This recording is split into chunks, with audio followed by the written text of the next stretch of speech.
अस्सलाम वालेकुम my YouTube family, नमस्ते, सत श्री अकाल, welcome back to our channel sibling reaction. This is me Naushin Chaudhary और मेरे साथ हैं अस्सलाम वालेकुम गाइस, नमस्ते, सत श्री अकाल। This is me Chaudhary Asif Ali. उम्मीद करता हूँ आप सब लोग खैरियत से होंगे। अस्सलाम वालेकुम बेटा, की हाल है? ठीक हो? और सुनाए सब ठीक? जी। तो वी होप्स हो कि आप सब लोग फिट फाट होंगे, टिप टॉप होंगे, मज़े में होंगे। आज हम जो आपके लिए वीडियो लेके आए हैं, वीडियो का टाइटल है अहमद शाह अब्दाली हिस्ट्री इन हिंदी। तो हिस्ट्री की वीडियोज़ होती हैं वो काफ़ी इंटरेस्टिंग होती हैं। ये भी लग रहा है काफ़ी इंटरेस्टिंग वीडियो है। वीडियो स्टार्ट करने से पहले वीडियो को लाइक कर दें, चैनल पर नहीं हो तो चैनल को सब्सक्राइब कर दें और बेल आइकन को हल्का सा प्रेस कर लें ताकि हमारी आने वाली हर वीडियो का नोटिफिकेशन आप तक पहुँच सके और आप सबसे पहले वीडियो देखें। Let's start the video. 3, 2, 1 start. जिस तरह मिट्टी के हर कण में पहाड़ होता है, हर बीच में एक जंगल। ये मूवी बनाई थी ना इन्होंने इंडिया हाँ, में। मैं वही कह रही हूँ, अजय की आवाज़ लग रही है। ये उस दौर की बात है जब एक और आधे से ज्यादा हिंदुस्तान में मराठा साम्राज्य का राज था। वहीं दूसरी ओर अफगानिस्तान का बादशाह नादिर शाह दिल्ली में आकर लोगों का कत्ल कर खून की नदियां बहा रहा था। दोस्तों, वो नादिर शाह ही था जिसने कोहिनूर हीरा और मयूर सिंहासन को हिंदुस्तान से लूटा था। लेकिन तब किसे पता था कि नादिर शाह की सेना में एक 15-16 साल का लड़का जिसका नाम अहमद अब्दाली था की वजह से हिंदुस्तान का सबसे ज्यादा रक्तरंजित युद्ध होगा और उसका नाम इतिहास के पन्नों में सबसे खतरनाक शासकों में शामिल होगा। नमस्कार दोस्तों और स्वागत है आपका द मिस्टिकल लैंड पर एक बार फिर। दोस्तों, अक्सर ये देखा गया है कि मूवीज में हर एक चीज को बड़ा चढ़ाकर मिर्च मसाला लगाकर दिखाया जाता है, लेकिन आज की इस वीडियो में हम आपको 15 साल की उम्र में सेना में भर्ती होने से लेकर अफगान शासक बनने तक का अहमद शाह अब्दाली का सफर दिखाएंगे। दोस्तों, अहमद का जन्म सन 1722 में जमान खान अब्दाली और जारगुना अलोकज़ाई के घर हेरात अफगानिस्तान में हुआ था। दुरानी के बचपन के बारे में बहुत जानकारी नहीं है, लेकिन ऐसा कहा जाता है कि अपने पिता की मृत्यु के बाद उनकी मां और उनके भाइयों ने उनका पालन पोषण किया। 1732 में कांदार के शासक मीर हुसैन ने अहमद और उनके बड़े भाई को गिरफ्तार कर लिया क्योंकि वो अफगान के अब्दाली कबीले से ताल्लुक रखते थे, जिसके प्रति मीर हुसैन को घृणा थी। सन 1738 में नादिर शाह ने कांदार पर जीत हासिल की और दोनों को जेल से रिहा कर दिया। जब नादिर शाह अहमद शाह से मिला तो वो उसको पसंद आया। इसके बाद नादिर शाह ने दुरानी और उनके भाई जुल्फिकार खान को अपनी सेना में शामिल कर लिया। नादिर शाह की सेना में अहमद शाह अब्दाली कई पदों पर रहे और जल्द ही वो सबसे पसंदीदा सरदारों में से एक बन गए। जब नादिर शाह भारत पर आक्रमण करने आए तब अहमद शाह अब्दाली ने पहली बार देखा कि भारत में ईरान और अफगानिस्तान से कहीं ज्यादा शान और शौकत है। ऐसा भी माना जाता है कि निजाम उल मुल्क चिन कालिज खान असफजा, जो एक पूर्व प्रधानमंत्री और शरीर विज्ञान के मशहूर विशेषज्ञ थे, उन्होंने अहमद को देखते ही कहा था कि इसके चेहरे पर तेज है और ये जरूर एक ना एक दिन बादशाह बनेगा। जब नादिर शाह तक ये बात पहुंची तो उन्होंने अहमद शाह को बुलाया और अपनी तलवार से उनके कान पर एक जख्म बनवाया। जब अहमद शाह अब्दाली ने इसकी वजह जाननी चाहिए तो बादशाह ने कहा, जब तुम बादशाह बनोगे तब तुम्हें ये जख्म मेरी याद दिलाएगा। नादिर शाह ने अहमद शाह अब्दाली से ये वादा भी लिया था कि अगर वो बादशाह बना तो नादिर शाह की औलादों से अच्छा व्यवहार करेगा, और अहमद शाह ने इस वादे को हमेशा याद भी रखा और मुसीबत के समय में वो इस वादे पर खड़े रहे। सन 1747 में नादिर शाह का खून हो गया। इनकी मौत होते ही सेना में अफरा तफरी मच गई। नादिर शाह की सेना में अफगानों और फारसियों के बीच लड़ाई छिड़ गई। धीरे धीरे नादिर शाह की सेना के साथ साथ उसके क्षेत्र भी टूटने लगे। सभी ताकतवर सरदार अलग अलग रियासतों के शासक बन गए। फिर सरदारों की एक बैठक बिठाई गई, ये तय करने के लिए कि अगला बादशाह कौन बनेगा।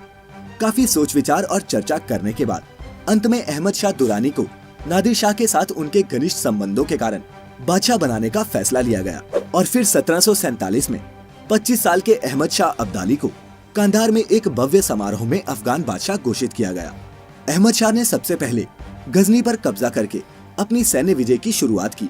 उसने तब काबुल को स्थानीय शासक से छीन लिया और इस तरह अब्दाली ने पूर्वी खुरासान पर अपनी पकड़ मजबूत की, जिसमें वर्तमान अफगानिस्तान का ज्यादातर हिस्सा शामिल था। अधिकतर अफगानी कबीले तब लूटपाट करके अपने कबीले के लिए धन जुटाते थे, लेकिन अहमद शाह ने अपने साथियों के साथ लूट और सैन्य कार्रवाई दोनों करने में उल्लेखनीय काम किया। वर्ष 1747 से 1753 के बीच पंजाब पर 3 बार आक्रमण करने के अलावा उसने 1750 में हेरात पर कब्जा कर लिया और 1751 में निशापुर और मशहद दोनों पर कब्जा कर लिया। उसने भारत पर सन 1748 से सन 1758 तक कई बार चढ़ाई की और अपने दल बल के साथ रक्तपात करने के साथ हिंदुस्तान की मूल्यवान संपदा की लूटपाट भी करता रहा। उसने अपना सबसे बड़ा हमला सन 1757 के जनवरी माह में दिल्ली पर किया। उस समय दिल्ली का शासक आलमगीर द्वितीय था। वह बहुत ही कमजोर और डरपोक शासक था। उसने अब्दाली से एक बेहद अपमानजनक संधि की, जिसमें एक शर्त ये मानी गई कि अब्दाली की फौज को दिल्ली में लूटने की अनुमति थी। अहमद शाह अब्दाली 1 महीने तक दिल्ली में रहा और लूटमार करता रहा। यहाँ की लूट में उसे करोड़ों की संपदा हाथ लगी, लेकिन उसका लालच और हवस दिल्ली तक ही सीमित नहीं रहा। अब्दाली द्वारा की गई मथुरा और ब्रज की भीषण लूट तो और भी ज्यादा क्रूर और बर्बर थी।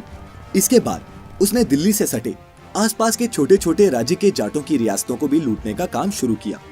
बात करें अब्दाली की निजी जिंदगी की, तो उन्होंने मुगल सम्राट मोहम्मद शाह की एक बेटी से शादी की और फिर अपने बेटे तैमूर शाह, जिसकी शादी आलमगीर द्वितीय की बेटी से हुई थी, को सब कुछ देकर अहमद आखिरकार भारत छोड़कर अफगानिस्तान लौट गया। 1707 में औरंगजेब के शासनकाल के बाद से उत्तर भारत में मुगल सत्ता का पतन हो रहा था। हिंदू मराठा, जो पहले से ही पुणे में अपनी राजधानी से पश्चिमी और मध्य भारत के अधिकांश हिस्से को नियंत्रित करते थे, अपने नियंत्रण क्षेत्र का विस्तार करने का प्रयास कर रहे थे। 1758 में अहमद शाह के कांधार लौटने के 1 साल के अंदर उन्होंने पंजाब पर कब्जा कर लिया और अब्दाली के बेटे तैमूर शाह और उसके दरबार को हटाने में सफल रहे। शाह वलीउल्लाह सहित कई मुस्लिम नेताओं के दबाव में आकर अहमद शाह ने एक बार फिर भारत लौटने का फैसला किया और मराठाओं का सामना किया। उसने मराठाओं के खिलाफ जिहाद की हुंकार भरी। 1 साल के वक्त में अहमद शाह और उनकी सेना लाहौर पहुंच गई। वह मराठाओं का सामना करने के लिए तैयार थे। 1760 तक मराठा समूह भी एक महान सेना में तब्दील हो चुका था और फिर उत्तरी भारत के नियंत्रण के लिए 2 युद्धरत दावेदारों के बीच टकराव हुआ।